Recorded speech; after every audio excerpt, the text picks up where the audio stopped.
Hi class, my name is Damian Sanford and our presentation topic today is going to be homosexuality and its origins. So before we get straight into the project, I just want to go over why this is relevant socially and why it's relevant to the field of biological anthropology in general. First of all, in the last couple years with our political climate, there have been a lot of legislation based off of homosexuality and a lot of different views and varying opinions on whether homosexuality is natural, what rights homosexual people should have. And so it's just really a forefront topic in our social and political climate today. And then also in history in general, it's been kind of prevalent in non-human primates and in human behavior. Homosexuality has been seen and has been talked about and questioned for a long time. And so hopefully this presentation and the research that I'm summarizing in it will bring some light to questions that some people might have. So to get into the thesis statement, this project is going to explore the genetic origins of homosexuality, the behaviors of non-human primates that are same-sex behaviors, and also why these occurrences happen in nature and what the potential evolutionary or adaptational benefits of homosexuality can be. So to start with genetics, an estimated 1/3 of the influences determining same-sex preferences are attributed to genetics, and that was affirmed by a New York Times article source that I relied heavily on in my paper, and also by two other sources, the Sarah Reardon one and another one that we'll actually get into more later by Barron and Hare.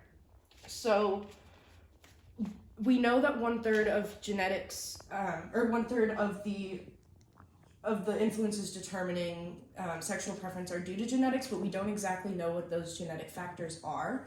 And two quotes actually summarize that really well. One of them is from the New York Times source, and it says, researchers estimated that common genetic variants, so single letter differences in DNA sequences, account for 8 to 25% of same-sex sexual behavior, and the rest of the third involves genetic factors that basically they're saying they don't know what they are. They said other unexplained genetic factors that they could not measure. So Sarah Reardon, a couple years before the New York Times article came out, or earlier in 2019 actually, because there was a 2021 source and a 2019 source, she was summarizing the effects of a different genetic study, and she basically said the analysis, which examined the genomes of nearly 500,000 men and women, found that although genetics are certainly involved in who people choose to have sex with, there are no specific genetic predictors. So echoing what this New York Times article was saying, that yes, we know genetics is a factor, genetics is 100% a factor, but how much it contributes, about a third, and what exactly determines sexual preference are not known. So another research study that was a little bit before, I believe in the 1980s or 1990s, was conducted by Simon LeVay about this topic, specifically about what makes a homosexual man homosexual genetically.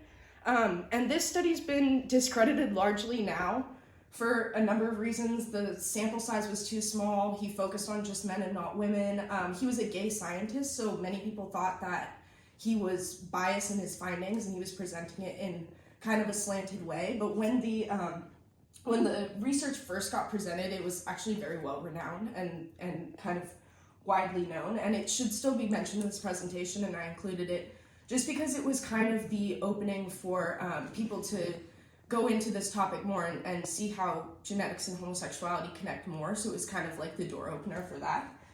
So what did Simon LeVay find? I'm going to butcher this right now, but he studied the density and the volume of the interstitial nuclei of the anterior hypothalamus, and I really hope I said that right, but for now we're just going to call it Hypothalamus. Hypothalamus. Thank you, Matthew. My boyfriend's filling this for me.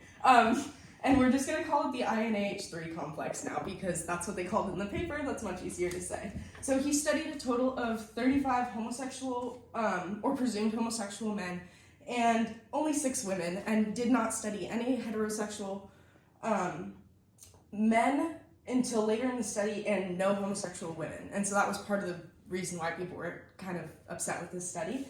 But he found that in homosexual men and heterosexual women, the nuclei were actually scattered and not abundant, but in... 5-minute mark.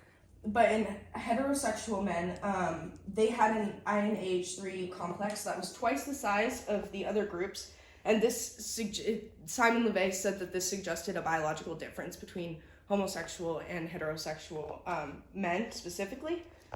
And did it really? The study hasn't been able to be repeated, so as the scientific method goes, not really, it's not really accepted, but it was a super interesting finding, and after this subject, we're actually going to get into primates, and what's interesting about Simon LeVay's study is his whole study was based off of an observation in primates.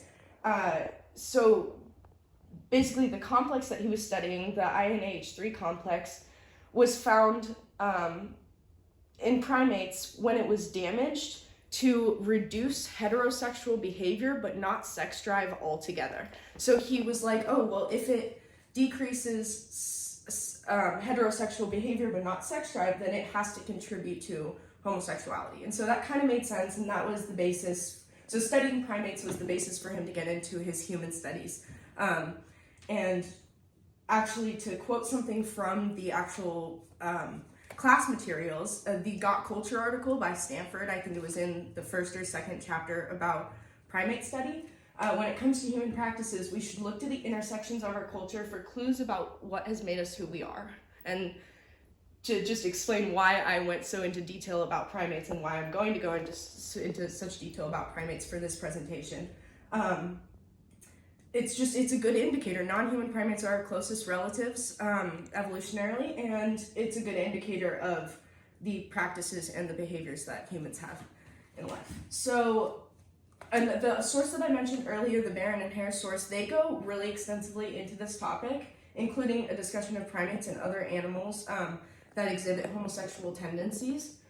And one of the animals they talk about is the bonobo, and he says that the bonobo has experienced a parallel process to humans of prosocial evolution from a chip-like ancestor, and that bonobos express a suite of features that are associated with self-domestication. And why this is important is because Barron and Hare present the theory and the source that more domesticated or more evolved isn't necessarily the right words, but species that have done better adaptationally in their environment and have found a niche in their environment tend to exhibit more homosexual behaviors than those who are struggling to survive.